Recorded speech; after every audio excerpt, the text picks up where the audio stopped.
जेव्हा माझे भक्त एकत्र येतात आणि कीर्तन कथा करतात तेव्हा दुष्यंतीच रमंतीच आनंद येतो. आनंद आला की नाही आपल्याला? खाली खाली बसलेल्यांचा आवाज नाही आला. कीर्तनामध्ये आनंद आला की नाही?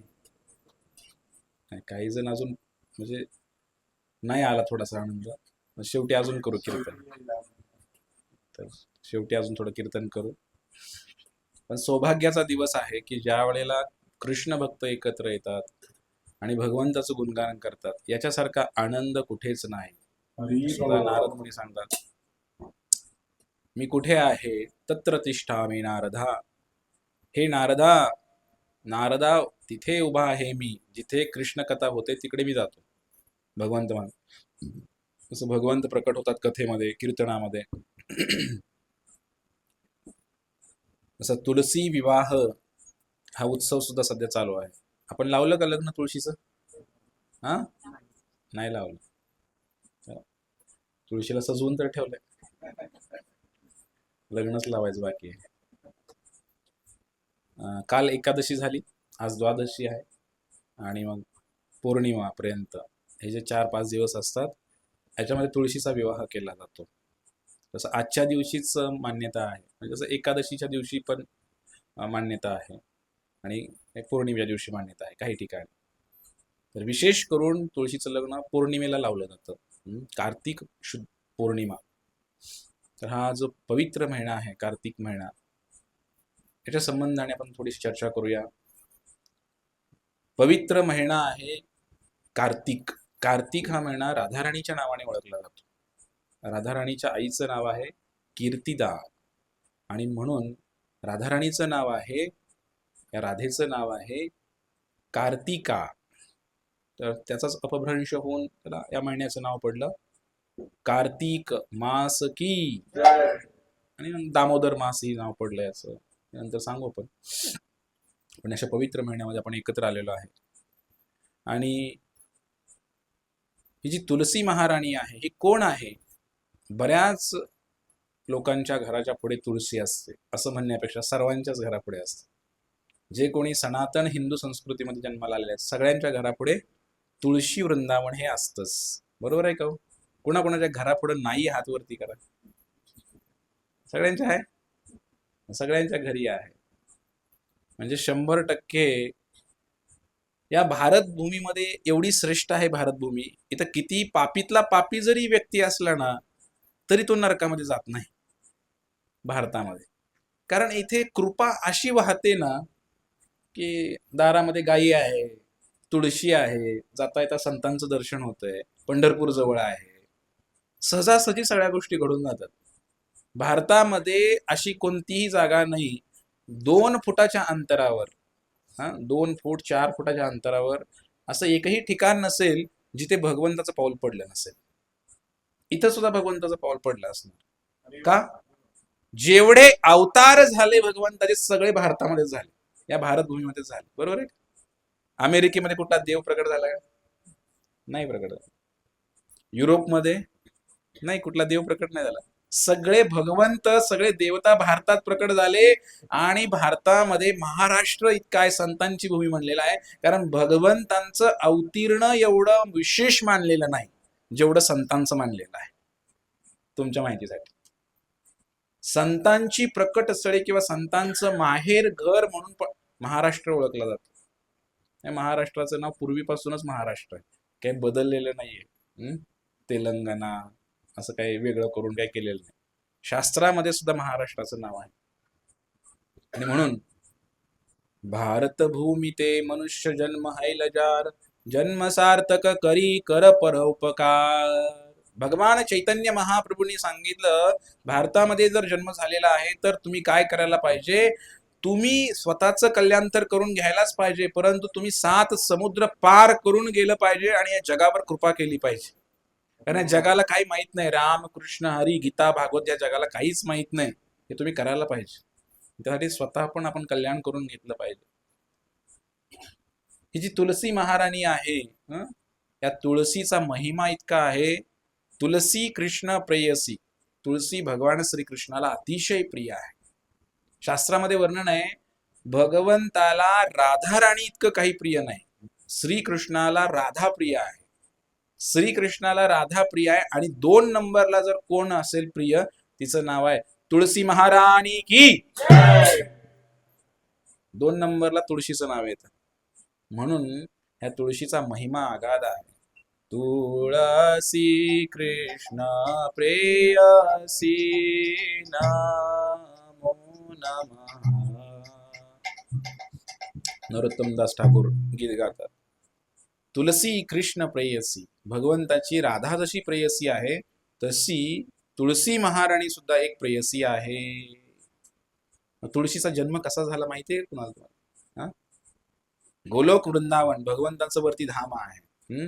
हे आहे पृथ्वी, आपण जिकडे राहतो. आणि भगवंताचं जे गाव आहे त्याला वैकुंठ किंवा गोलोक म्हणतात. तिकडे भगवंतांच्या गावामध्ये, या गोलोकामध्ये 5000 वर्षापूर्वी घटना घडली. काय? भगवंतांनी विचार केला की अधर्म फार वाढलेला आहे, मला भूतलावर गेलं पाहिजे. म्हणून भगवान श्रीकृष्ण निघाले.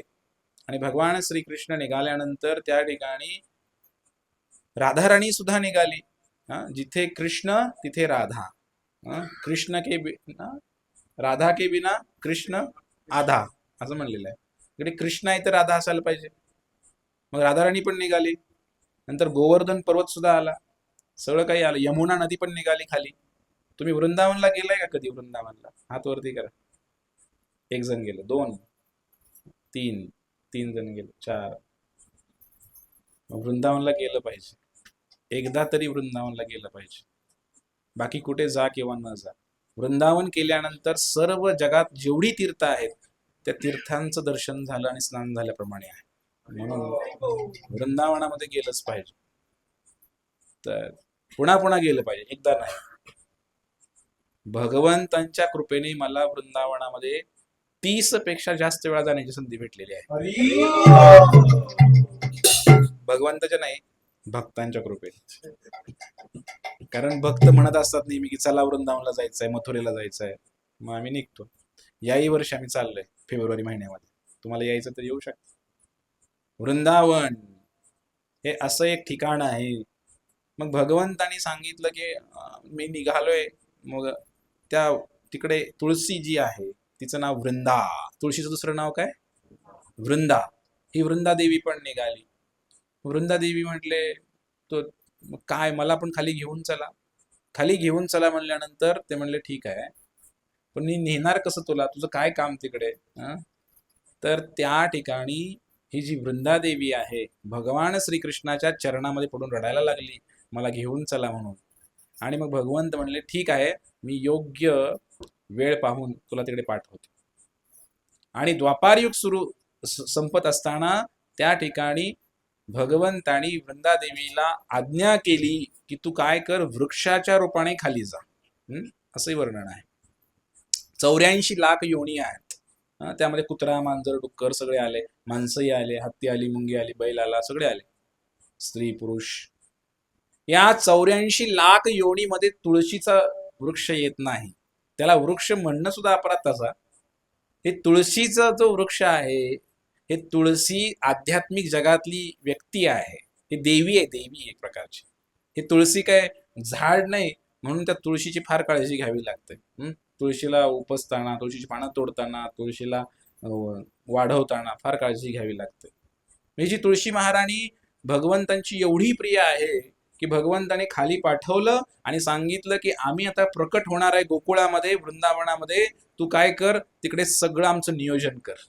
आणि वृंदा देवी नियोजन करण्यासाठी, जसं तर आम्ही येणार होतो म्हणून आमचे गुरुजी, ढेकळे गुरुजी पुढे आले आणि त्यांनी नियोजन केलं, साऊंड सिस्टम वगैरे लावून ठेवले सगळे, म्हणून लवकर सुरू झाले. नाहीतर 1 तास अजून त्यात गेला असतं. नियोजन करण्यासाठी पुढे आले. आणि नियोजन कोणाला दिलं जातं? जबाबदार व्यक्तीला दिलं जातं, आयऱ्यागऱ्याला दिलं जात, जवळच्या व्यक्तीला दिलं जातं. वृंदा देवी भगवंताची एवढी जवळ आहे की ती पुढं आली आणि तिने वृंदावन बनवलं. एक वन बनवलं. त्या वनाचं नाव काय? वृंदावन. कारण ते वनच बनवले त्या वृंदा देवीने, तुळशी महाराणीने ते वन बनवलेलं आहे. आजही ते वन आहे वृंदावन. आणि या वृंदावनामध्ये तुळशी महाराणी आली, प्रकट झाली. तिने सगळं नियोजन केलं. भगवान श्रीकृष्ण, राधा कधी प्रकट होणार, कुठं प्रकट होणार आणि काय लीला करणार, त्या मथुरेमध्ये गोकुळामध्ये सगळं काय होणार, हे सगळं ते तुळशी महाराणीच ठरवते. आणि तिला वृंदा नाव आहे, तिकडे मथुरेमध्ये वृंदा नाव आहे गोकुळामध्ये. अशा प्रकारे या तुळशी महाराणीचं प्राकट्य. आणि अजूनही काही गोष्टी सांगितल्या जातात की तुळशी महाराणी कशी प्रकट झाली. मथुरेचा एक राजा होता, काल कालनेमी राजा होता. मथुरेमध्ये एक राजा राज्य करत होता. हा जो कालनेमी राजा आहे त्याच्या मुलीचं नाव वृंदा होतं. आणि ही जी मुलगी आहे, ही मुलगी दिसायलाही सुंदर होती, रूपवान होती, गुणवान होती. आणि या मुलीचा विवाह करण्याचा योग आला. त्यावेळेला तिचा विवाह एका व्यक्तीशी करण्यात आला. त्याचं नाव जालंधर. माहिती आहे सगळ्यांना, जलंधर म्हणतात त्याला. तर त्याची ही कथा आहे, तो कसा प्रकट झाला, तुळशी महाराणी कशी प्रकट झाली.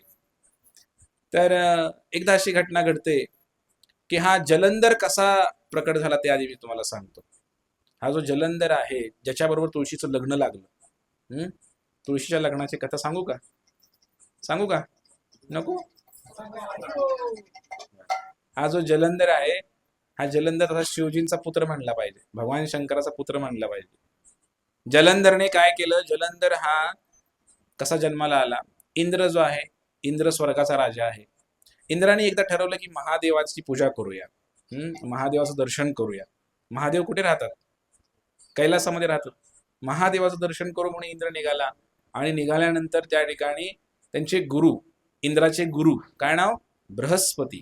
त्या बृहस्पतींना विचारलं, म्हणले मला घेऊन चला ना महादेवाचं दर्शन करायला.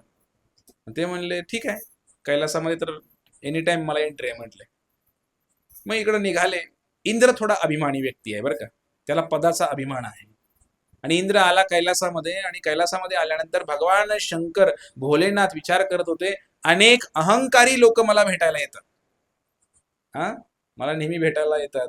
आणि बरेच बघा मोठे मोठे लोक असतात, VIP पास काढून पांडुरंगाकडे जातात. पांडुरंग त्यांच्यावरती प्रसन्न होत नाही जास्त. दर्शन देतात पण प्रसन्न होत नाहीत. डायरेक्ट आज जवळजवळ 2-4 किलोमीटर रांगेमध्ये लोक उभा राहिलेले आहेत. एवढे चालत चालत आलेले आहेत वारीला. त्यांना भगवंत दर्शन देतात, खरं दर्शन. पण VIP पासवाले आले तर भगवंत दिसतात खरं, दिसूनही दिसत नाहीत, किंवा दर्शन होऊनही त्यांना दर्शन होत नाही. असं म्हणलं तर काय वावगं ठरणार नाही. इंद्रही तसाच अभिमानी, डायरेक्ट आला कैलासमध्ये. महादेवांनी ठरवलं की आता थोडंसं आपण काय केलं पाहिजे, या अहंकारी लोकांना धडा शिकवला पाहिजे. म्हणून महादेव काय केले, द्वारपाल म्हणून बसले. महादेव झाले द्वारपाल कैलासाचे. आणि कैलासाच्या दरवाजावरती महादेव बसले. आणि महादेवांनी इंद्र आल्यानंतर अडवलं, कोण आहे म्हणले, तुम्ही कुठे चाललाय? ते म्हणले मी स्वर्गाचा राजा इंद्र आहे म्हणे. मग काय, कुठे चाललाय? मला महादेवांशी भेटायचं आहे म्हणे. ते म्हणले महादेव तपस्या करण्यामध्ये व्यस्त आहेत, तुम्ही भेटू शकत नाही. असं म्हणल्यानंतर ते म्हणले, अहो तुम्ही कोणाला सांगताय, कळतंय का तुम्हाला? मी स्वर्गाचा राजा इंद्र आहे, मला अडवताय तुम्ही? तुमची ही हिंमत. इंद्र भांडायला लागला त्या द्वारपालाशी. पण इंद्र जेव्हा एवढा अहंकार इंद्राचा बघितला, तेव्हा स्वतः, म्हणजे कसं असतंय बघा, महाराजाशी लोक नीट वागतात, पाया पडतात. पण महाराजांचा जर कोणी सेवक असेल, त्याला म्हणजे चल बाजूला, बरोबर आहे की नाही? सेवकाला एवढी किंमत नाही. पण महाराज तेव्हाच खुश होतात जेव्हा सेवकाला तुम्ही प्रणाम करता, हे लक्षात यायला पाहिजे. आणि मग इंद्राने असं वागणूक केल्यानंतर तो द्वारपाल, ऑलरेडीच महादेव जे आहेत ते राग फार येतो महादेवांना. म्हणजे शक्यतो राग येत नाही लवकर, पण राग आला तर फार भयानक. महादेवांना इतका राग आला की महादेवांनी तिसरा डोळाच उघडला डायरेक्ट. जेव्हा राग फार येतो तेव्हा महादेव तिसरा डोळा उघडतात. डोळा उघडला आणि त्यातनं असा अग्नी बाहेर पडला. तो अग्नी बाहेर पडल्यानंतर त्यांचे गुरु बृहस्पती तिथे होते. बृहस्पती म्हणले, अहो महादेव, एवढ्या छोट्या कारणासाठी तुम्ही एवढे रागवलाय म्हणले.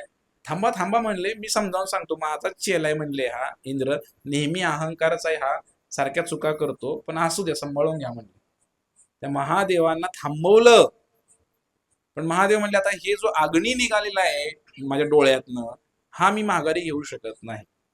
बृहस्पती म्हणले ठीक आहे, हा अग्नी मायाकडे द्या म्हणले. तो अग्नी घेतला आणि समुद्राच्या पाण्यामध्ये ठेवला, समुद्रामध्ये ठेवला. या अग्नीपासून या पाण्यापासून, या जलापासून ज्यांचा जन्म झाला त्याचं नाव जलंधर. लक्षात आलं का तुमच्या? लक्ष आहे का सर्वांचं? मी काय प्रश्न विचारत असतो प्रवचन झाल्यानंतर, म्हणून म्हटलं लक्ष द्या, ध्यानात ठेवा थोडस. जलंधर, आणि हा जलंधर, या जलंधरचं लग्न झालेलं आहे या मथुरेच्या कालनेमीच्या मुलीशी, म्हणजेच कुणाशी? वृंदादेवी की. त्या वृंदा नावाच्या मुलीशी लग्न झालेलं आहे. वृंदा याशी लग्न झाल्यानंतर हा जो जलंधर आहे हा राक्षस होता. भलेही भगवान शंकरांपासून प्रकट झालेला असला तरी राक्षस होता, आणि राक्षस रावणापेक्षा भयानक हा राक्षस होता जलंधर. इतका भयानक होता की याने अनेक देवतांना हरवलं, परास्त केलं. देवतांनाच नाही, देवादिदेव महादेवांना सुद्धा त्यांनी लढायला भाग पाडले. असा हा जलंधर होता. आणि म्हणून या जलंधरला या ठिकाणी काय अद्दल घडवायची, सर्व देवी देवता हैराण झाले. भगवान विष्णूंकडे गेले, म्हणले तुम्हीच काहीतरी करा, हा महादेवांना सुद्धा ऐकायला तयार नाही. इतका भयानक राक्षस आहे म्हणे हा जलंधर, काय करायचं? मग भगवान शंकर म्हणले याला शक्ती आली कुठून एवढी? या राक्षसाला एवढी शक्ती आली कुठून? देवतांनी सांगितलं याची शक्ती त्याच्या पत्नीमध्ये आहे, तिचं नाव वृंदा आहे. कारण वृंदा हिचा नवरा जरी राक्षस असला तर ती स्वतः पतिव्रता आहे, आणि पतिव्रतामध्ये एवढी ताकद असते की ती सूर्य जरी थांबवायचं म्हणून थांबवू शकते. सती सावित्रीची कथा तुम्हाला माहिती आहे. पतिव्रता धर्मामध्ये फार ताकद आहे, आणि वृंदा तर पतिव्रता आहे. जोपर्यंत तिचं पातिव्रत्य भंग होत नाही तोपर्यंत जलंधरला या जगामध्ये कुणी हरवू शकत नाही. म्हणजे काळ्या दगडावरची रेषा. असं म्हणल्यानंतर मग भगवान विष्णू तर चतुर आहेत. भगवान विष्णूंनी काय केलं, त्या ठिकाणी या जलंधरला मारण्यासाठी, जलंधर हा भगवान शंकराशी युद्ध खेळत होता, आणि भगवान शंकर प्रयत्न करतायत परंतु हा काय मरायला तयार नाही. इकडे युद्ध चालू होतं, आणि त्याच वेळेला ही जी वृंदा आहे ही पूजा करण्यामध्ये गुंतलेली होती. कुणाची पूजा करत होती? श्रीकृष्णाचीच पूजा करत होती. का पूजा करत होती? की मला माझं सौभाग्य अखंड राहावं म्हणून पूजा करत होती श्रीकृष्णांची. मग आता हेच श्रीकृष्ण आले आणि या वृंदादेवीला काय म्हणाले? तिकडे आले, कुणाचं रूप घेऊन आले? तिच्या नवऱ्याचं रूप घेऊन आले, त्या जलंधराचं रूप घेऊन आले भगवंत घरी. कुणाच्या? त्या वृंदादेवीच्या घरी आले. आणि जलंधराचं रूप घेऊन आल्यानंतर तिला वाटलं आपला पती चालेला आहे. तिने ओवाळलं, स्वागत केलं, सगळं काही झालं. आणि ज्या क्षणाला पतिव्रता म्हणजे कधीही स्वप्नात सुद्धा परपुरुषाचं चिंतन केलं नाही, तिला पतिव्रता म्हणतात. ही वृंदादेवी जी होती, या वृंदादेवीला भगवान श्रीकृष्णाने स्पर्श केला. जसा स्पर्श केला तसं इकडं युद्ध चालू होतं. भगवान शंकराने याचं मुंडकं उडवलं, आणि ते मुंडकं उडून वृंदादेवीच्या पदरामध्ये पडले. इकडे ती म्हणली हे काय, तुम्ही कोण आहे म्हणले. ते म्हणले मी श्रीकृष्ण आहे. म्हणले तुम्ही मला फसवलं. श्रीकृष्णाला ती म्हणाली तुम्ही मला फसवलं, तुम्ही माझ्या पतीचं रूप घेऊन माझं पातिव्रत्य भंग केलं. कारण जसं पातिव्रत्य भंग झालं तसं तुम्ही गेला तिकडे. लक्षात आलं का तुमच्या? मग अशा प्रकारे त्या जलंधरला मारण्यात आलं. भगवान श्रीकृष्णाने हा प्लान रचला होता, सापळा रचला होता. वृंदादेवीला फार वाईट वाटलं, आणि ती वृंदादेवी रडायला लागली. तुम्ही माझ्या पतीला मारलं, माझं पातिव्रत्य नष्ट केलं, शाप देते मी तुम्हाला म्हणे. आता काय शाप दिला? दगड व्हा म्हणे तुम्ही. भगवंताला शाप दिला. तसं भगवंताला कोणाला शाप लागत नाही, पण भक्तांचा लागतो. भक्त कधी कधी प्रेमापोटी शाप देतात.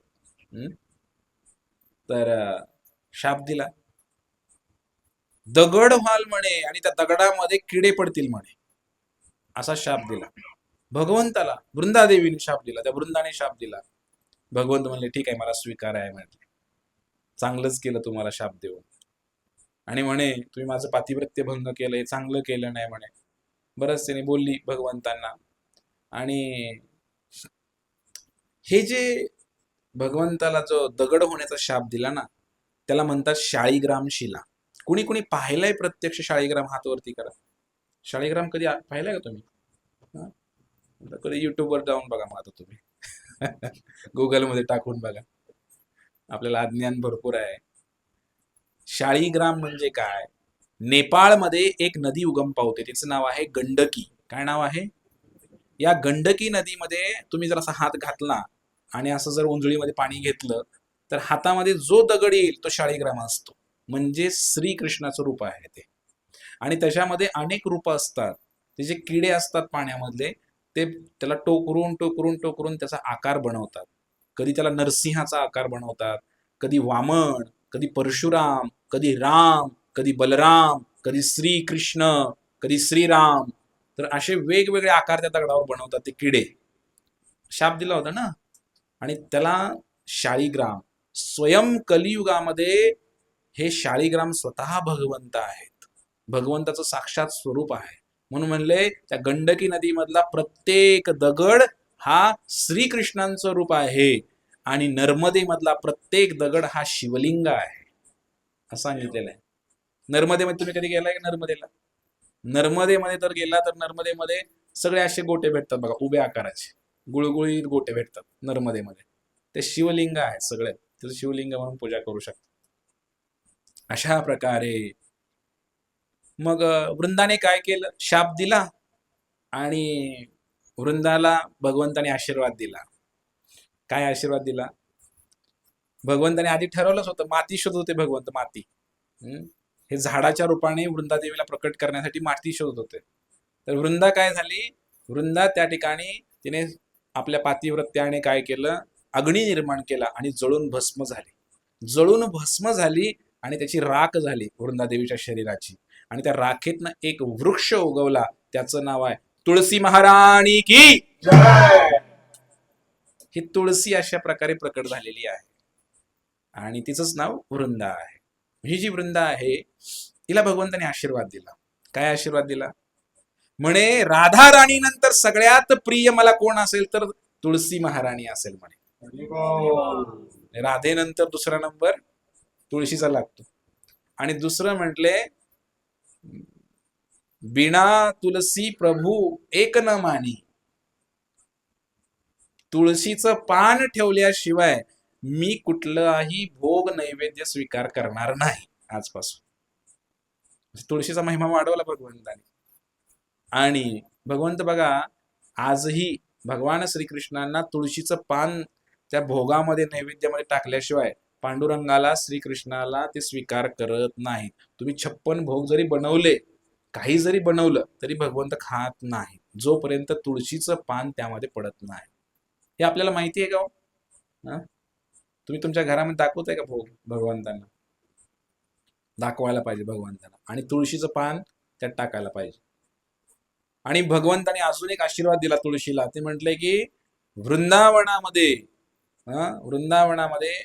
सगळं काही नियोजन आहे आमचं, सगळं काही गुपित आहे, ते फक्त एकाच व्यक्तीला माहित असेल. राधाकृष्णाच्या गुह्य लीलेचं गुपित कुणाला माहित आहे? ते एकाच व्यक्तीला माहित आहे डिटेलमध्ये, ते म्हणजे तुळशी महाराणी आहे. म्हणून वृंदावनामध्ये तुळशी आहे. आम्ही आता गेलो होतो तर तिथे काम्यवन नावाचं एक ठिकाण आहे वृंदावनामध्ये. जेव्हा औरंगजेब आला होता त्याने अनेक मंदिरं तोडली, त्यावेळेला या वृंदावनामध्ये तुळशीचं मंदिर होतं वृंदादेवीचं, ते तोडण्याचा प्रयत्न केला. त्यावेळेला त्या तुळशीचे विग्रह बैलगाडीमध्ये घातले आणि राजस्थानला, जयपूरला घेऊन चालले होते. त्यावेळेला जिकडे वृंदावन संपतं तिथपर्यंत बैलगाडी आली. त्या बैलगाडीमध्ये ती तुळशीची मूर्ती होती. ती बैलगाडी पुढेच जाईल, बैलगाडी पुढेच जाईल. किती प्रयत्न केले पण ते काय मूर्ती जाग्याने हाले ना. तिथे पुन्हा स्थापना केली त्या मूर्तीच्या, त्या बॉर्डरवरती, राजस्थान आणि उत्तर प्रदेश, ते वृंदावनची बॉर्डर आहे, तिथे स्थापना केली त्या वृंदादेवीची. आज पण त्या भरतपूर जिल्ह्यामध्ये तिथे ती वृंदादेवी आहे वृंदावनामध्ये. म्हणजे ही तुळसी महाराणी वृंदावन मध्येच राहते आणि भगवंतांची सेवा करते आणि भगवंताच्या चरणाशी राहते.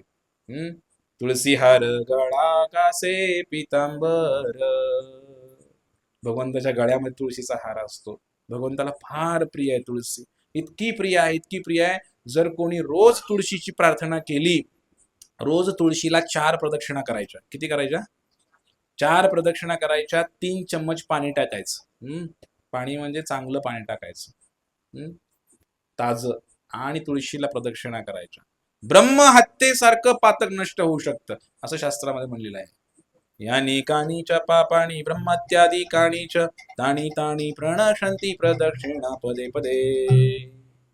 याणी काणी च पापाणी ब्रह्महत्यादी कानी च. ब्रह्महत्येसारखं पातक नष्ट होऊ शकतं केवळ तुळशीला दररोज 4 प्रदक्षिणा मारल्यामुळे आणि तुळशीला पाणी घातल्यामुळे. तुळशीच्या आणि तुळशी कधीच मरत नाही असं शास्त्रामध्ये वर्णन आहे. म्हणून तुळशीचं पान जर नाही सापडलं, तुळशीच्या मंजिरी वापरू शकता. तुळशीच्या पान नसेल, तुळशीची मंजिरी नसेल, तुळशीची वाळलेली काडी पण तेवढंच काम करते जेवढं तुळशीचं पान काम करतं. एखाद्याकडे जर पान नसेल तर तुळशीची काडी पण वापरू शकते. इतकं महात्म्य आहे तुळशीच्या काडीचं आणि तुळशीच्या झाडाचं.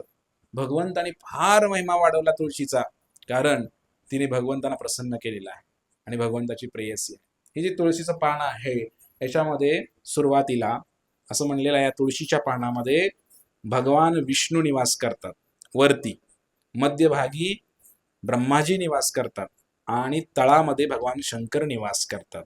अशा प्रकारे हे तुळशीचं पान आहे. आणि या तुळशीच्या पानावरती एक मंत्र लिहिलेला आहे. कोणता मंत्र लिहिलेला आहे? जो आपण पूर्वी म्हटलो मगाशी हात जोडून. कोणता मंत्र? ओम नमो भगवते वासुदेवाय. हा 12 अक्षर मंत्र हा तुळशीच्या पानावर लिहिलेला आहे. तो कुणाला दिसतोय? दिसलाय का तुम्हाला कुणाला? मग कसं स्वीकार करणार? शास्त्रामध्ये दिलेलं आहे, तर तुम्हाला भरपूर तुळशीची सेवा करावी लागेल, मग तुम्हाला दिसू शकतो तो मंत्र, लगेच दिसणार नाही. हे तुळशीचं इतकं महात्म्य आहे की स्नान काले तुलस्यांगे दृश्यते तुलसी शुभा सर्व तीर्थे स्नुष्णातम भवती ते निसंशया. व्यासदेव सांगतात, स्नान करत असताना ही जी तुळशीची माळ गळ्यामध्ये घातलेली आहे, तर या तुळशीच्या माळेवरती पाणी पडतं आणि ते आपल्या अंगावर पडतं. म्हणजे वाहताना पाणी कसं वाहतं? तुळशीवरूनच वाहतं की नाही. त्यामुळे तुळशीवरून गळ्यामध्ये तुळशी असताना जो स्नान करतो त्याला सर्व तीर्थाचं स्नान केल्याचं पुण्य भेटतं. कोणाकोणाच्या गळ्यात तुळशीची माळ आहे? हात वर करा. 50% रिझल्ट चांगला आहे इकडचा. काल आम्ही आटपाडीकडे गेलतो, एकाच माणूस 100 लोक होते. कालची रात्रीचीच गोष्ट आहे. 100च्या वर लोक होते, एकाच माताजीच्या गळ्यात. पुरुषांच्या तर नाहीच, एकाच माताजीच्या गळ्यात तुळशीची माळ होती. म्हणजे इकडे रिझल्ट चांगला आहे. मी ऐकलं होतं तांदळवाडी गाव फार भक्तिमय गाव आहे, तर 100% व्हायला पाहिजे. 50% तर आहे. तुळशीच्या वरती पाणी पडलं की सगळ्या तीर्थांचं आंघोळ केल्याचं, स्नान केल्याचं, तीर्थामध्ये जाऊन पुण्य लाभतं असं म्हणलेलं आहे. आणि तुळशी जी आहे, अर्ध्या क्षणासाठी जरी तुम्ही तुळशी माळेपासून दूर झाला तर त्या व्यक्तीला विष्णू द्रोह केल्याचं पाप लागतं म्हणलेलं आहे. म्हणजे काय की जर तुम्हाला पाणी प्यायचं आहे तर इतकं महात्म्य आपल्या सनातन धर्मामध्ये आहे, त्याच्या गळ्यामध्ये तुळशीची माळ नाही, त्यांनी काही वाईट वाटून घेऊ नका. काही बोध घेऊ शकता यातनं, पण काही वाईट वाटून घेऊ नका जास्त. असं कडक वाक्य शास्त्रामध्ये दिलेले आहेत की जर गळ्यात तुळशीची माळ नसेल तर पाणी पण नाही प्यायला पाहिजे. आम्ही पण असं करतो, तुळशीची माळ तुटली की पहिले बघतो, ती तुळशीची माळ घालतो. पाणी पण प्यायला अधिकार नाही, दारू पिल्याचं पाप लागतं. आणि गळ्यात तुळशीची माळ नसेल आणि अन्न घाललं तर मांस भक्षण केल्याचं पाप लागतं. भले तुम्ही करत नसाल तरी पण पाप लागतं असं म्हणलेलं आहे. म्हणजे आपल्या सनातन हिंदू संस्कृतीमध्ये प्रत्येकाच्या गळ्यामध्ये तुळशीची माळा असायलाच पाहिजे असं सांगितलेलं आहे. ज्याच्या गळ्यात तुळशीची माळा त्याचाच उद्धार होऊ शकतो, कारण उद्धार करण्यासाठी पांडुरंगच आहे आणि पांडुरंग तुळशीची माळ घातल्याशिवाय उद्धार करत नाही, हे लक्षात घ्या. त्यामुळे हे लायसनच आहे आपलं एक प्रकारचं, किंवा हे पुरावाच आहे की आमच्या गळ्यात तुळशीची माळ आहे. काल मी सांगितलं की गल्लीमध्ये भरपूर कुत्रे फिरतात, बारकी पोरं त्याला दगड मारतात, बरोबर आहे की नाही. पण ज्याच्या गळ्यात कुत्रा पाळलेला आहे, गळ्यात बेल्ट आहे, त्याला कोण दगड मारतं का?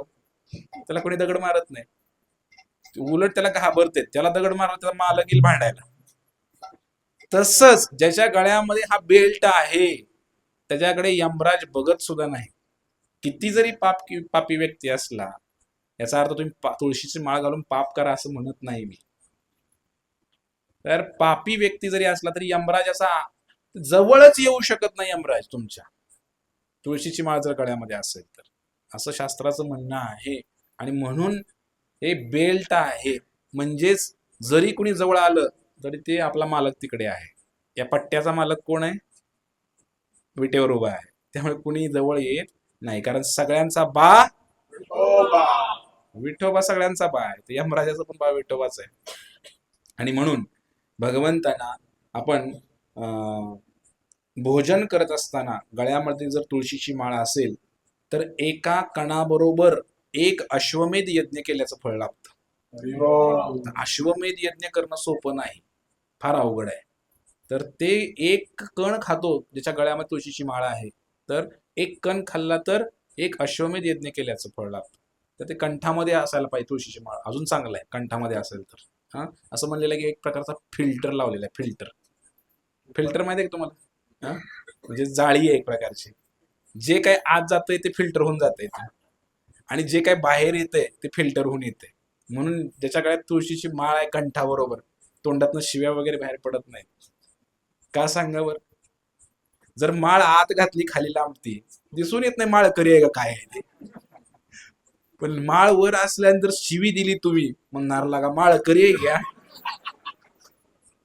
म्हणून ज्यांच्या गळ्यात माळ आहे त्यांनी कंठाबरोबर घाला, म्हणजे कसं आहे, आपल्याकडनं पाप होणार नाही. चुकून जरी कुठे गेला चुकीच्या ठिकाणी, लगा माळ करी म्हणून इथं कसं काय आलंय. म्हणून हे हरे कृष्णा वाल्यांना जाणीव व्हावी म्हणून हे हरे कृष्णाला जरा वर घालतात माळाशी कंठाबरोबर. तुझे तुकाराम महाराज म्हणले, कंठी मिरवा तुळसी व्रत करा एकादशी, म्हणवा हरीचे दास तुका म्हणे मज हे आस. कंठामध्ये तुळशी मिरवा आणि एकादशी व्रत करा, असं 2 उपदेश तुकाराम महाराजांनी केले. 2 गोष्टी फार महत्वाच्या, त्याला हलक्यात घेऊ नका. तर एकदा हे जे शरीर आहे, जेव्हा आपण एखाद्या, बघा तुळशीचा महिमा सांगतोय जेणेकरून तुम्ही जागे व्हाल. झोपलाय का तुम्ही? का मोबाईल मध्ये आहे? नाही ना, मोबाईल मध्ये कोण नाही ना? नाही, मोबाईल मध्ये घरी गेल्यानंतर. आता थोडं ऐका, अजून एक 10 मिनिटं मी बोलणार आहे. मी सांगत होतो की तुळशी महाराणी एखाद्या व्यक्ती मरण पावल्यानंतर, मेल्यानंतर जर तुळशीचं काष्ट, तुळशीचं लाकूड जर टाकलं त्याच्यामध्ये, टाकणाऱ्या व्यक्तीला सुद्धा भगवंताची विशेष कृपा प्राप्त होते. आणि ज्याच्यासाठी टाकलं गेलेलं आहे, जो मेलेला व्यक्ती आहे, त्याला सुद्धा भलेही तो पापी असला, नरकामध्ये जाण्यासारखं पाप केलेलं आहे, तरी सुद्धा त्याच्यापासून तो वाचतो असं म्हटलेलं आहे. म्हणून आपल्या शेतामध्ये, अंगणामध्ये ज्या तुळशी असतात त्या नेहमी वाळलेल्या काढून ठेवल्या पाहिजेत. जर कुणाचं निधन झालं तर त्या ठिकाणी आपण तुळशी महाराणीचे हे लाकूड घेऊन गेलं पाहिजे सगळ्यांनी. यांच्याकडे प्रभूजी आम्हाला सांगत होते, चंद्रपूर जिल्ह्यामध्ये प्रथा आहे म्हणे की काय, आमच्याकडे काय करतात, एवढी एवढी काडी टाकतात म्हणे, प्रत्येक जण एवढी काडी टाकतो. एखाद्या व्यक्तीचं जाळलं त्याला की प्रत्येक जण येतो आणि एवढी काडी टाकतो छोटीशी, प्रत्येक जण. कारण थोडी जरी तुळशी टाकली त्या ह्याच्यामध्ये, असं नाही की आता मी समजा घेऊन गेलो तर त्याचं पुण्य मलाच भेटणार, तुम्ही काडी आणली तर तुम्हाला भेटणार, असा आहे त्याचा अर्थ. म्हणून एखादा व्यक्ती जर मरत असेल तर आपण तुळशी टाकली पाहिजे त्याच्यामध्ये. आणि तुळशीचं लाकूड जे आहे असं घासायचं, आणि त्याचं जे चंदन निघतं त्याचं नाव आहे हरिचंदन. काय नाव आहे? भगवंताला चंदन फार प्रिय आहे. तुम्ही पांडुरंगाला उन्हाळ्यामध्ये चंदन लावतात की नाही? चंदन फार प्रिय आहे भगवंताला. जो भगवंताला चंदन लावतो, भगवंताला थंडाई देतो, त्याचं जीवन सुद्धा सुखी समाधानी होतं. पण या चंदनापेक्षा भगवंताला हे हरिचंदन फार प्रिय आहे. ते तुळशी घासून त्याचं चंदन भगवंताला लावायचं असतं, जे सर्वत्र अवेलेबल आहे. आता चंदन ओरिजिनल आहे का अवेलेबल? मलयगिरीचं चंदन आहे का? आहे का कोणाकडे? आपल्याकडे जी चंदनाची झाड आहेत बांधावर, त्याचा वासच येत नाही. ओरिजिनल आहेत का नाही काय कळत नाही एवढं काय. पण मलईगिरीचं जे चंदन आहे भगवंतांना आवडतं, ते कुठे कधी प्राप्त होणार आपल्याला? पण त्याच्यापेक्षा भारी चंदन आपल्या घरापुढे आहे. म्हणून तुळशीचं काष्ट रोज उघडायचं आणि पांडुरंगाला, श्रीकृष्णाला घरामध्ये लावायचं, थोडंसं लावायचं, असंही सांगितलेलं आहे.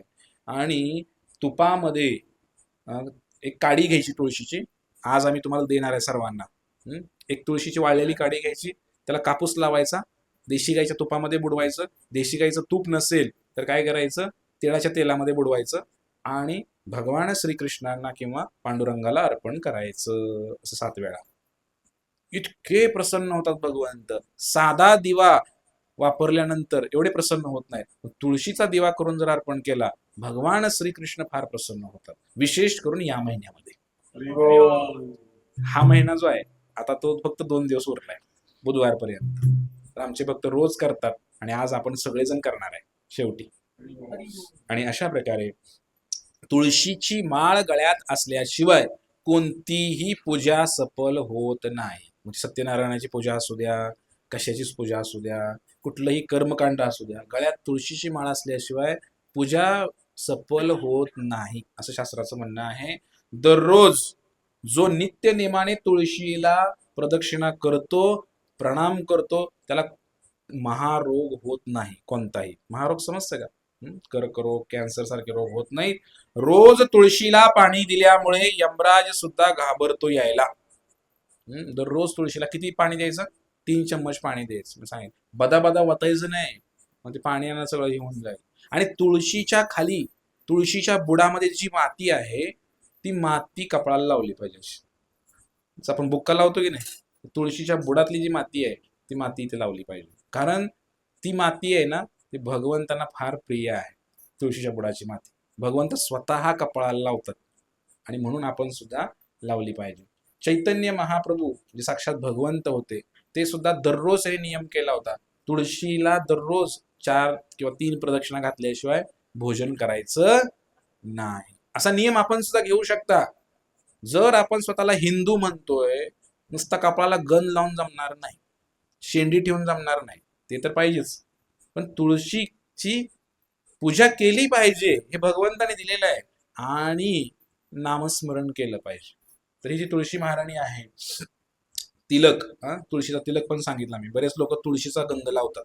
हे जे गंध लावलाय का मी असा उभा, तर हा तुळशीच्या मातीचा पण गंध लावतात बरेच लोक. वृंदावनामध्ये सगळ्या अंगाला तुळशी लावतात.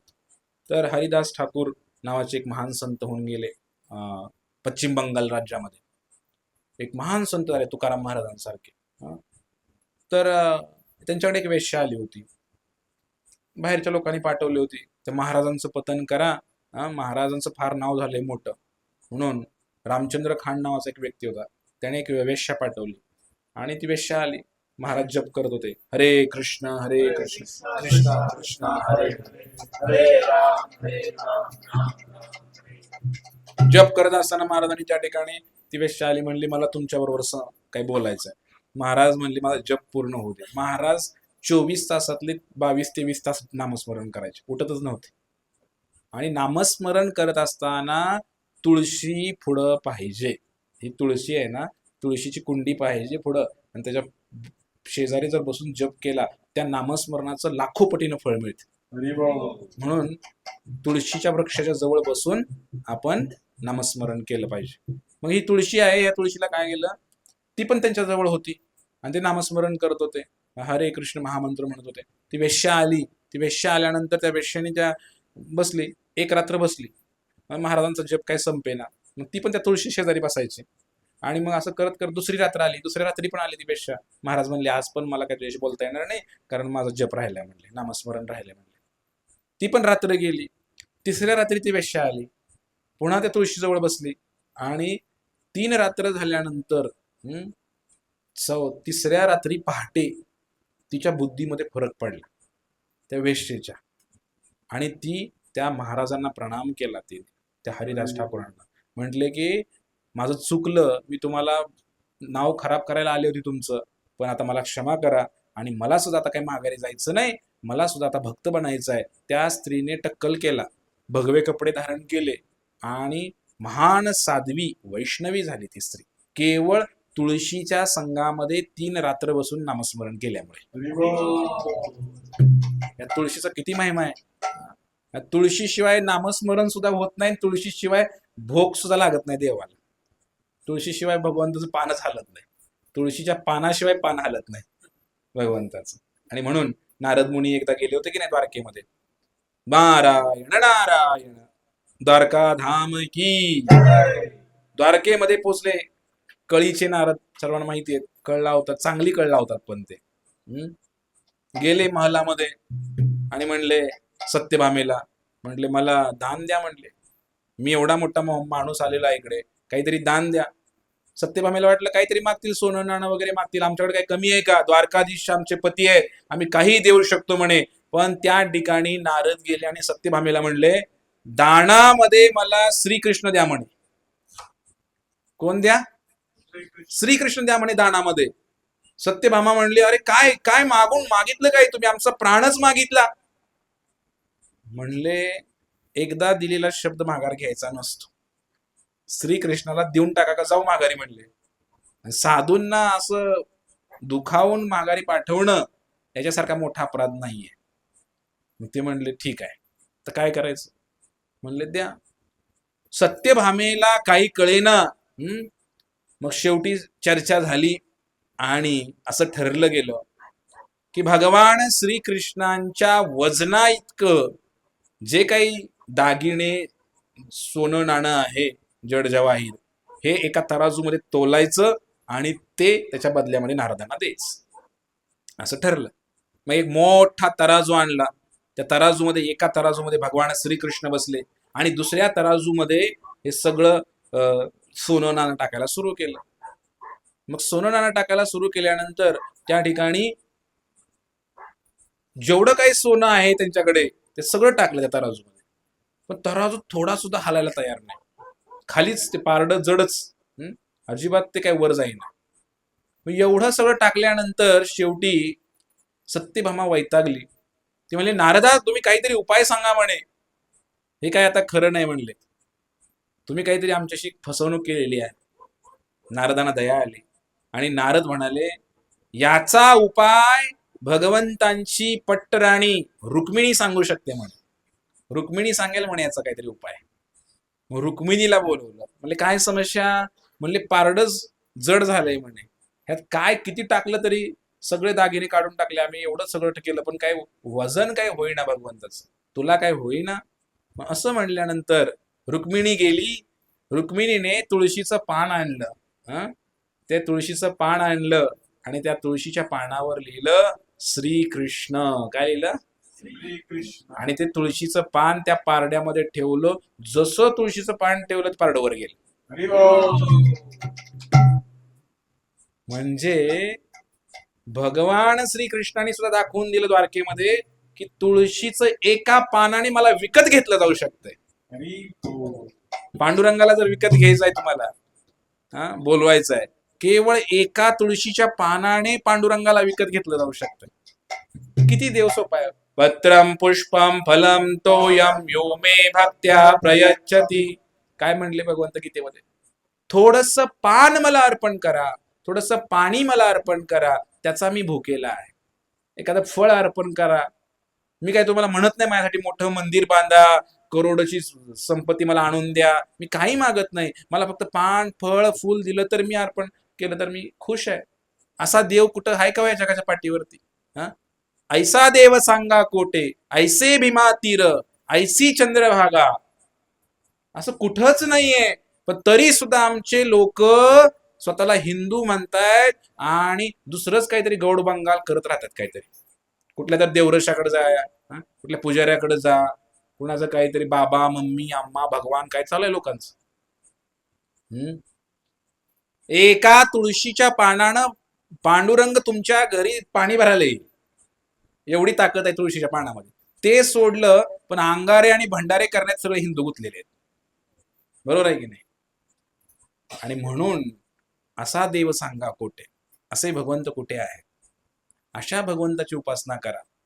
असं पंढरपुरामध्ये एक घटना घडते की नामदेव महाराज, सर्वांना माहिती आहे की नामदेव महाराज, पंढरपुरामध्ये घर आहे नामदेव महाराज, चंद्रभागेच्या काठी. मग नामदेव महाराज यांच्या घरा एकदा पंढरपुरामध्ये एक मोठा सावकार होता आणि हा सावकार काय करायचा, दरवर्षी दान करायचा, भरपूर दान करायचा, लाखो रुपये सोनं पण दान करायचा कधी कधी. मग या सावकाराने एक वर्षी दान करायला सुरू केलं. मग सगळे ब्राह्मण वगैरे आले, भरपूर दान घेऊन गेले. आणि ते ब्राह्मण म्हणले, सावकार म्हणले तुम्ही जरा यांना पण नामदेवाला पण द्या म्हणले दान थोडस. या पंढरपुरामध्ये सगळ्यात मोठा वैष्णव हरिभक्त नामदेव आहे म्हणले. नामदेवाला पण दान करा म्हणले काहीतरी. मग नामदेव महाराजांना बोलवण्यात आलं. नामदेव महाराज म्हणले काय? म्हणले आम्हाला तुम्हाला दान करायचं आहे म्हणले संपत्ती, थोडस घ्या म्हणे. नामदेव महाराज इतके नम्र होते. नामदेव महाराज म्हणले हे आम्ही वैष्णव हरिभक्त, हे घेऊन आम्ही काय करणार सगळं हे सोनं संपत्ती वगैरे. आमच्यासाठी तुमचे रवित धन मजते मृत्तिके समान. जसं शिवाजी महाराज ते सगळं घेऊन आलं ते सोनं नाणं वगैरे. तुकाराम महाराजांनी त्याला माती समान मांडलं, सगळं घेऊन जावं म्हणले परत. तसंच नामदेव महाराज म्हणले काय करायचं तुमचं सोनं नाणं आम्हाला म्हणले. मग त्यावेळेला ते म्हणले नाही काहीतरी घ्यावं लागेल म्हणले तुम्हाला. साधू संत आलेले आहेत तर त्यांना मोकळ्या हाताने बाहेर पाठवलं नाही पाहिजे, काहीतरी त्यांना दान दक्षिणा द्यायलाच पाहिजे. हे एका गृहस्थाचं कर्तव्य आहे. म्हणले ठीक आहे, मग तुम्ही मला काय देऊ इच्छिता, काय आहे तुमच्याकडे म्हणे. म्हणे माझ्याकडे तुम्ही काय मागाल ते आहे म्हणे, काय द्यायचं तुम्हाला, ही संपत्ती मी देऊ शकतो म्हणे. मग ते म्हटले नामदेव महाराजांनी काय मागितलं लक्षात घ्या. काय मागितलं? एक तुळशीचं पान. एका तुळशीच्या पानावर लिहिलं राम. काय लिहिलं? राम. ते तुळशीचं पान त्यांनी एका तराजूमध्ये ठेवलं आणि एकीकडे म्हणले या तुळशीच्या वजना इतकं संपत्ती मला द्या म्हणले. नामदेव महाराज म्हटले. मग एकीकडे तुळशीचं पान ठेवलं आणि दुसरीकडे त्यांनी टाकायला सुरू केलं. काही 4 तोळं सोनं टाकलं, 10 तोळं टाकलं. सोनं संपलं, मग काही हिरे वगैरे मोती होते त्याकडे ते टाकले. भरपूर पैशाचे बंडल होते, नाणी होती सोन्याची, ते सगळं टाकलं. भरपूर काही टाकलं त्याने एका तराजू मध्ये. पण ते तराजू अजिबात हाले ना, अजिबात हाले ना. अक्षरशः भगवंतानी परीक्षाच घेतली. त्याला अहंकार झाला होता त्या व्यक्तीला, दान करतो म्हणून. मग नामदेव महाराज म्हणले संपत्ती संपली म्हणले तुझी, आता तू काय कर, आयुष्यभरामध्ये भरपूर दान धर्म केलाय, तू फार मोठा धार्मिक व्यक्ती आहे, जेवढं काय पुण्य कमावलेलं आहे दान करून, तीर्थयात्रा करून जे पुण्य कमावलंय, संकल्प करून सगळं पुण्य सुद्धा मला देऊन टाक म्हणले. संपत्ती दिली आणि सगळं तीर्थाटन केलेलं, दान केलेलं पुण्य सुद्धा संकल्प करून सोडून दिलं त्या पारड्यामध्ये, तरी सुद्धा पारडा हल्लं नाही. सगळं केल्यानंतर त्याला कळून चुकलं की एका तुळशीच्या पानाची आणि त्या रामनामाची किंमत एवढी आहे. राम नाम के हीरे मोती मैं बिखराऊ गली गली, कृष्ण नाम के हीरे मोती मैं बिखराऊ गली गली. हे जे मोती आहे राम नामाचा, कृष्ण नामाचा, याची किंमत या संसाराच्या पैशाशी पाण्याशी करू शकत नाही मंडळींनो. काय करणार आहे तू? किती ताकद आहे त्या व्यापाऱ्याचं. सगळं लुटलं, त्या तराजूमध्ये टाकलं आयुष्यभराची पुंजी, तर एका तुळशीच्या पानाची बरोबरी होईना झाली. म्हणून तुळशीचं पान महत्वपूर्ण आहे. मेल्यानंतर काय तोंडात घातलं जात?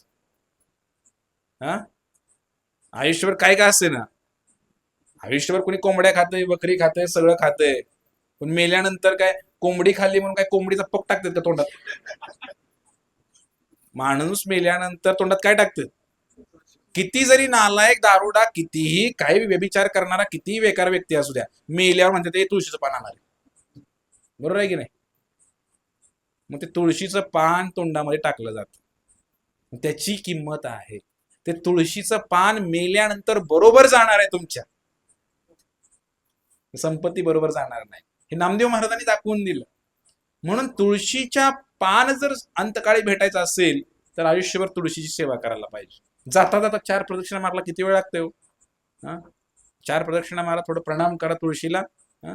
आणि तुळशीचं एवढं महत्व आहे की तुळशीचं पान भगवंतांना एवढं प्रिय की शास्त्रामध्ये की सगळ्याला सुद्धा नाही पाहिजे. तुळशीचं पाणी जे आहे सगळ्याला नाही पाहिजे, डायरेक्ट गिळलं पाहिजे. जरी तुमच्या भोगामध्ये नैवेद्यामध्ये जरी आलं तर डायरेक्ट खायला पाहिजे. आणि आजकाल तर लोक तुळशीचा काढा, तुळशीचं काय काय अर्क, तुळशीचं नावानेच कंपनी काढली लोकांनी. हे फार मोठा अपराध आहे की तुळशीचा काढा करून प्यायचा नाही, किंवा तुळशीचं काय असं करायला नाही. हा फरक पडतो. तुळशी सारखा गुणकारी काहीच नाही, पण तसं करायला नाही पाहिजे. तुळशीचा काढा वगैरे नाही बनवायला पाहिजे. कारण ते तुळशी अपराध आहे. चगळायला सुद्धा निषेध केलेला आहे. चगळायला नाही पाहिजे तुळशीची पानं, गिळायला पाहिजे डायरेक्ट. इतकं महात्म्य आहे तुळशीचं. आणि म्हणून आपण काय करायला पाहिजे, तुळशीचा जास्तीत जास्त वापर केला पाहिजे. तुळशी महाराणी की. वृंदावनामध्ये एक महान संत होऊन गेले, मुस्लिम समाजामध्ये जन्माला आले होते. त्यांचं नाव होतं रसखान. ऐकले का नाव तुम्ही? वृंदावनामध्ये रसखान मुस्लिम होते. फार मोठे संत झाले, फार मोठे कृष्णाचे भक्त झाले, मंत्री होते फार मोठे अकबराच्या दरबारामध्ये, आणि ते झाले संत. आणि त्यांना असं वाटायचं, ते काय करायचे, गळ्यामध्ये मोठ्या मोठ्या तुळशीच्या माळा घालायचे, एवढे एवढे मणी, मोठ्या मोठ्या तुळशीच्या माळा. आजही वृंदावनामध्ये गेला ना तुम्ही, एवढे एवढे मणी असतात एका तुळशीच्या माळ्याचे, गळ्यामध्ये घालून फिरतात संत लोक. तर ते भरपूर माळा गळ्यात घालायचे, अशी 1, 2, 20, 30 माळा घालायचे. डोक्याला पण माळा बांधायच्या अशा तुळशीच्या, हाताला पण माळा बांधायच्या, सगळीकडे तुळशीच्या माळा बांधायच्या. त्या रसखान महाराजांना एकदा विचारलं, का हो तुम्ही तुळशीच्या एवढ्या, एक माळ घातली तर, तुळशीचा एक मणी जरी घातला गळ्यात तरी चालतो. माळ घातली काय ती मणी घातला तरी काय एकच आहे, मग तुम्ही असं एवढ्या माळा काय घालता म्हणले, त्यांना संतांना विचारलं. ते म्हणले, माझा जन्म मुस्लिम कुळामध्ये झालेला आहे, की ज्या कुळामध्ये कधीच मुक्त होऊ शकत नाही. मुस्लिम कधी मुक्त होऊ शकत नाही. मुक्त व्हायचं असेल तर भक्त व्हावं लागेल पांडुरंगाचं, तरच संसारातनं मुक्त होतंय. मग म्हणले, आमच्या तर कुळामध्ये इकडं काय गॅरंटीज नाही म्हणले आम्हाला. काय, मी ऑलरेडी ह्या घाणेरड्या कुळामध्ये जन्माला आलेलो आहे, आणि आता मला जर उद्धार करून घ्यायचा असेल, आमच्याकडनं काय लय पाप झालेत, आम्ही भरपूर कापलंय खाल्लंय म्हणले, आता आमचा काय उद्धार होईल असं आम्हाला वाटत नाही. पण एक मात्र माझी मोर अभिलाष, माझी एकच अभिलाषा आहे, इच्छा आहे. आता काय इच्छा आहे, की या तुळशीने तर कमीत कमी माझा उद्धार होईल, म्हणून मी जास्तीत जास्त तुळशी घालतो म्हणे गळ्यात. आणि असं संतांनी इतकं तुळशीचं महात्म्य सांगितलंय. काल आम्ही जयपूरला गेलो होतो. राधा गोपीनाथ नावाचं मंदिर आहे जयपूरमध्ये, वृंदावनामध्ये. तसे ते वृंदावनचे संत, तर त्यांचं नाव होतं मधु पंडित. त्या मधु पंडित नावाची संतांनी काय केलंय, तुळशीपासून ड्रेस बनवलेला आहे. तुळशीचा मणी तयार केले, छोटे छोटे एकदम, गळ्यात आहे की नाही एवढे छोटे छोटे, आणि त्याचा सुंदर असा ड्रेस विणलेला आहे तुळशीचा, पूर्ण असं चिलकत घातल्यासारखं. टोपी पण आहे, मी टाकला होता फोटो ग्रुपला. तर त्यांना एवढं तुळशीचं प्रेम, की ते म्हणले, मला तर मृत्यू आला तर मला काही घाबरण्याची आवश्यकता नाही म्हणे, कारण मी आता तुळशीमध्ये माझं प्रोटेक्शन आहे म्हणे. तुळशीचा शर्ट करून त्याने घातलेला. इतकं संतांना तुळशीप्रती प्रेम आहे, तुळशीचं एवढं महात्म्य आहे. आणि म्हणून कंठामध्ये आपण तुळशी घालायला पाहिजे. आणि पद्मपुराणामध्ये सुद्धा याचं वर्णन आहे. तर अशा प्रकारे तुळशीचं फार मोठं महात्म्य आहे. अंतकाळी जर तुळशी तुम्हाला भेटली तर तुमचं जीवन सफल आहे, नकळतपणे. एकदा एक बैलगाडी माणूस चालला होता, आणि ते शेतकरी चालला होता, बैलगाडीमध्ये मागं सामान भरलं होतं. निघाला, रस्त्याने जाताना 2 काळे काळे लोक दिसले त्याला, हातामध्ये फास, 2 शिंग आहेत अशी वरती, आणि आले अकराळ विक्राळ दात. कोण होते ते? यमदूत. ते यमदूत दिसले त्याला. यमदूत दिसल्यानंतर ते म्हणले, कोण आहे तुम्ही? ते म्हणले, मी यमदूत आहे. मी कशाला आलाय? म्हणले, आता काही मिनिटांनीच खेळ होणार आहे. म्हणले, कसला खेळ? ते म्हणले, तुझ्या बैलगाडी म्हणजे बैलाच्या खांद्यावर जे तण आहे, जू आहे, ते तुटणार, आणि तुझा बैल एक पडणार खाली, बैलगाडी पडणार, त्यातला एक बैल निसटणार, आणि तो बैल पुढनं येणाऱ्या दुसऱ्या एका माणसाला ढुसणी मारणार, आणि तो माणूस मरणार. त्याला आम्ही न्यायला आलोय म्हणले. यमदूत हे आधी येतात काही वेळ, माहिती आहे का तुम्हाला? कुणी कुणी पाहिले ते यमदूत? हातवरती करा. नाही पाहिले? कस काय? एकदाच येतात ते. जो मरणार आहे त्याला दिसतात ते यमदूत. आणि जो पापी व्यक्ती असतो, मरताना काय होतं माहितीये का? ज्याचं 1 नंबर 2 नंबर होते का, समजायचं 100% खाली गेलाय नरकात. समजलं का? कारण ते यमदूत आले की घाबरतात ते, घाबरून त्यांची 1 नंबर 2 नंबर सुरू होते. मग यमदूत येतात जे पापी लोक आहेत, पण ज्याच्या गळ्यात तुळशीची माळ आहे तिकडे यमदूत येत नाही. काही काळ यमदूत आधी येतात. यमदूत कोणाला दिसतात? कुत्र्याला दिसतात. कुत्रं रडायला सुरू करतं की नाही? यमदूत आले की काही पक्ष्यांना पण कळतं, आणि कुत्र्याला पण कळतं की यमदूत आलेले आहेत. तर यमदूत आल्यानंतर मग ते सांगितलं वर्णन. ते म्हणले असं कुठं असते काय, म्हणले असं काय होत असते.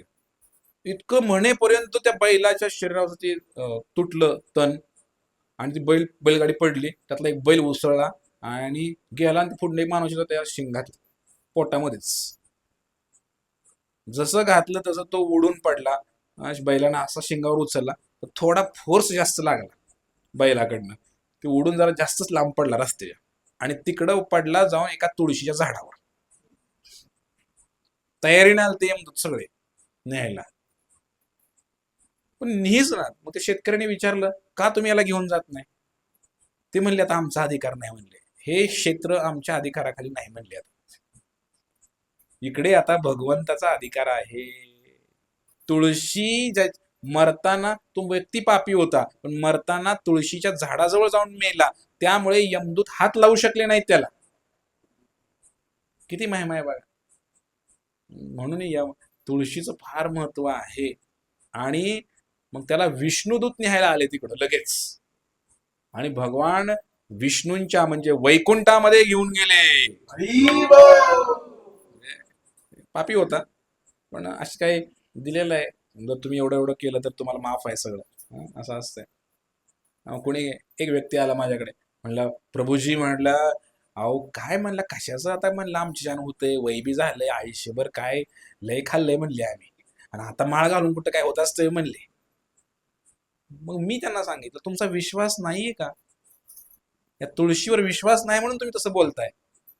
अरे त्या रत्नाकर डाकूचा, त्या वाल्याचा वाल्मिकी ऋषी होऊ शकतोय, माणसं मारणारा. आपण माणसं तर नाही मारली ना, तर मारलेत तुम्ही? आपण लयत लय बोकड मारला असेल, कोंबडी मारली असेल, सस मारला असेल, खेकडं मारलं असेल, मासं मारलं असेल, माणसं तर नाही मारली आम्ही. मग वाल्याचा वाल्मिकी होऊ शकतो, तर तुम्ही तर, आपण तर काहीच पाप नाही केलेलं त्या मानाने. त्यामुळे जर कंठामध्ये तुळशी घातली, त्या क्षणाला सगळं संपलं. संपलं म्हणजे पाप सगळं संपलं. इतकं तुळशी माळेचं महत्व सांगितलेलं आहे. त्यामुळे लवकरात लवकर निर्णय घ्या तुम्ही जायच्या आधी वर, नाहीतर मग अवघड होईल. दुसरीकडे कुठं जायचं आणि पुन्हा जन्म घ्यावा लागेल इकडे, मग पुन्हा ABCD सगळं शिकावं लागेल. हा, चांगलं आहे का हो? संसार चांगला आहे का मंडळी? काल मी तिथं विचारलं, एकाला विचारलं संसार चांगला आहे का, ते म्हणले लय दुःख काय, म्हणले चांगलं नाही. त्यांची बायको इकडे बसली, त्याला विचारलं, ती म्हणली लय दुःख काय, चांगलं नाही म्हणले. दोघं बी म्हणते ती एका सुरात. म्हणजे सांगण्याचा उद्देश, खरंच दुःख आहे संसारामध्ये. असा वेळ माझा झाला बरं का, बोलता बोलता मला कळत नाही. तर भगवंतांचं भजन केल्यामुळे तुकाराम महाराजांनी सांगितलं, कंठी मिरवा तुळशी व्रत करा एकादशी, म्हणवा हरीचे दास. दोनच गोष्टी, तीन गोष्टी करा सर्वांनी. भगवंताचं नामस्मरण करा, कंठामध्ये तुळशीची माळ मिरवा, आणि एकादशी व्रत करा. एकादशी कोण कोण पकडते, हात वरती करा. थोडे जास्त लोक आहेत एकादशी. म्हणजे महिन्याची, 15 दिवसाची का 4? कसं आहे? 4 पकडताय, वर्षाची 4, महिन्याची 15 दिवसाची, ठीक आहे, असू द्या, जे काय असेल ते ऐका. तुम्ही कोणताही वार केला तर, नाही केला तर काही फरक पडत नाही. कुठल्याही शास्त्रामध्ये, वेदामध्ये, पुराणामध्ये कुठंही लिहिलेलं नाही की तुम्ही रविवार नाही केला तर नरकात जाल, मंगळवार नाही केला तर नरकात जाल, असं कुठं लिहिलेलं नाही. नाही केला तर चालतो, पण एकादशी जर नाही केली, दर 15 दिवसाला येणारी एकादशी जर नाही केली तर पाप लागतं. म्हणजे एकादशी कंपल्सरी आहे, ती काही ऑप्शनलचा विषय नाही की बाबा हे मला आवडत नाही वगैरे वगैरे, असं नाही. एकादशी करावीच लागते. मग तुम्ही कशी करायची? तुकाराम महाराज म्हणले, फराळ खाऊन करा. तुम्हाला होत नाही ना, निर्जल होत नाही, दूध पिऊन करा, फळं खाऊन करा, साबुदाणा खाऊन करा, पण एकादशी करा. त्याशिवाय भगवंत स्वीकार करत नाहीत, हे लक्षात घ्या. हे वर्षाचे 4 वगैरे हे काही कामाचं नाही. एक अमेरिकेचे वैज्ञानिक होते, त्यांनी शोधून काढलं की जर तुम्ही 15 दिवसाला येणारी एकादशी निर्जल केली, पाण्याचा एकही थेंब न घेता, जसे आमचे प्रभूजी करतात निर्जल एकादशी, तर एकही थेंब न करता घेता जर तुम्ही केली कॅन्सर सारखा रोग सुद्धा बरा होऊ शकतो. त्या कॅन्सरच्या पेशी मरतात 15 दिवसातनं. एकादशी म्हणला नाही तो म्हणला 15 दिवसातनं एकदा बिना पाण्याचं राहायचं. मग आपल्याकडे ऑलरेडी सांगितलेलं आहे की एकादशी निर्जल करा म्हणून, आहे की नाही? बरेच जण करतात निर्जल वगैरे एकादशी, बरेच भक्त आहेत निर्जल करणारे. तर थोडस आपण सुद्धा प्रयत्न करायला पाहिजे की हे चांगलं आहे, शरीरासाठी चांगलं आहे, मनासाठी चांगलं आहे. म्हणून आपण सर्वांनी एकादशी करा, नामस्मरण करा आणि काय करा, एक राहिलं की कंठी मिरवा तुळसी आणि कपाळाला गंधही लावा. हा गंध पाहायला तरी यमदूत येत नाहीत. हा वैष्णव तिलक आहे, पांडुरंगाचा तिलक आहे, हा ऊर्ध्वपुंड्र हा लावायचा. उघड टिळा लावतोय कुठला तरी, ते कुठल्या परंपरेचा संप्रदाय ओळखायचं. ती ओळखतात ना यमदूत आल्यानंतर, बाबा हे हरे कृष्णवाला आहे, ही वारकरी आहे, मग ती बरोबर ओळखतेत. नाहीतर मग ते नुसता टिळा लावून काय उपयोग आहे? गंध लावा, गंध कपाळाला असा, जो परंपरेतनं आलेला आहे, तुकाराम महाराजांनी लावलेला आहे, असा गंध लावला पाहिजे, असा उभा. आणि अशा प्रकारे आपण गळ्यामध्ये तुळशी, कपाळाला गंध, असे वैष्णव बघितल्यानंतर, यमदूत तर काय, नुसत्या एखाद्या अशा वैष्णवाला पाहिलं तर त्याची दुसऱ्या व्यक्तीची पाप नष्ट होतात असं म्हणलेलं आहे. त्यामुळे फार छान सुवर्ण संधी आहे आपल्याला. तर तुळशीचा विवाह सुद्धा आहे, विवाह साजरा केला पाहिजे. भगवान शाळीग्राम पहिल्यांदा सांगितले की नाही, त्यांच्याबरोबर लग्न लावलं जातं, तुळशीचं लग्न लावलं जातं. शाळीग्राम म्हणजे श्रीकृष्ण, त्याला विष्णू म्हणतात. तर एक प्रणाम मंत्र सुद्धा आहे तुळशीचा. रोज तुम्ही पाठ करू शकता. हा मंत्र दिलेला आहे शास्त्रामध्ये. काय मंत्र आहे? वृंदाये म्हणा सर्वांनी. तुलसी देव्याय प्रियाय केशव सच्च विष्णु भक्ती प्रतिदेवी सत्यवते नमो नमः. हा मंत्र आहे, तुळशीचा मंत्र आहे. रोज हा जर मंत्र पाठ केला आणि रोज पाया पडला तुळशीचा आणि हा मंत्र म्हटला तर तुळशीची फार कृपा होते आपल्यावरती. अशा प्रकारे आपण ही निष्ठा, कुठेतरी तुळशीवरती विश्वास, नावावर विश्वास किंवा एकादशीवर विश्वास, असं कुठेतरी आपण अडकलं पाहिजे. तेव्हा आपण भक्ती मार्ग आहे हा. आपण जे आता बोलतोय ना, हे सगळं कदाचित तुमच्यासाठी नवीन असू शकतंय, पण हा भक्ती मार्ग आहे. या जगाला सुखी करण्यासाठी याच गोष्टी आहेत. तुम्ही गायीची सेवा करा, तुळशीची सेवा करा, तुम्ही भगवंताचा प्रसाद ग्रहण करा, राम नामाचं उच्चारण करा, तर कल्याण होऊ शकतंय. किती मोठा बंगला असेल तुमचा, किती गाड्या असतील आणि किती शेती असेल, तर काही कल्याण होणार नाही. कल्याण होणार आहे तुळशीच्या पानाने, कल्याण होणार आहे एकादशी केल्याने. आणि म्हणून संतांनी ओरडून ओरडून सांगितलेलं या गोष्टी करा म्हणून. तर अशा प्रकारे आपण कल्याण करून घ्या. अन्यथा आपण बघतोय जगामध्ये आज कशी परिस्थिती आहे हो. या जगामध्ये देशादेशामध्ये युद्ध चालू आहेत. जर 1945 ला जे महायुद्ध झालं, त्याच्यामध्ये फक्त किती बॉम्ब होते? 2च अणुबॉम्ब होते, जपानवर टाकलेले. आज त्याच्या 4000 पटीनं जास्त अणुबॉम्ब जगाकडे आहेत.